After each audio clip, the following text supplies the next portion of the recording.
കാലത്തിനൊപ്പം അഭിമാനത്തോടെ Sanju fashion SBT junction, Sreekrishnapuram, Palakkad.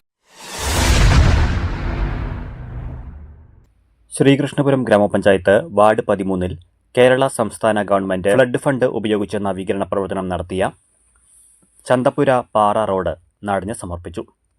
ഗ്രാമപഞ്ചായത്ത് president C. രാജികയുടെ അധ്യക്ഷതയിൽ ഒറ്റപ്പാലം MLA K. പ്രേംകുമാർ ഉദ്ഘാടനം നിർവഹിച്ചു.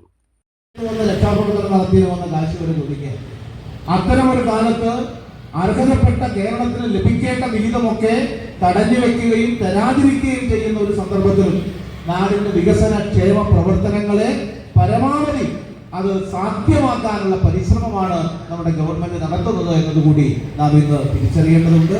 ആ നിലയിൽ 7 ലക്ഷം രൂപയുടെ പ്രവൃത്തിയാണെങ്കിലും നാടിനെ സംബന്ധിച്ച് ഇത് ഏറ്റവും ഇന്നലെ ജീവിച്ചതിനേക്കാൾ നമുക്ക് കൂടുതൽ സന്തോഷപ്രദമായി റവന്യൂ വകുപ്പിന്റെ ഫ്ലഡ് ഫണ്ട് ഉപയോഗിച്ച് 7 ലക്ഷം രൂപ ചിലവിൽ 155 മീറ്റർ നീളത്തിൽ 6 മീറ്റർ വീതിയിലാണ് റോഡ് നവീകരണം നടത്തിയത്. Block panchayat vice president M. Saidali, ഗ്രാമപഞ്ചായത്ത് അംഗങ്ങളായ M. K. Dwarakanathan, M. K. Pradeep, ആസൂത്രണ സമിതി അംഗം B. രാജേഷ്, ആശ എന്നിവർ സംസാരിച്ചു.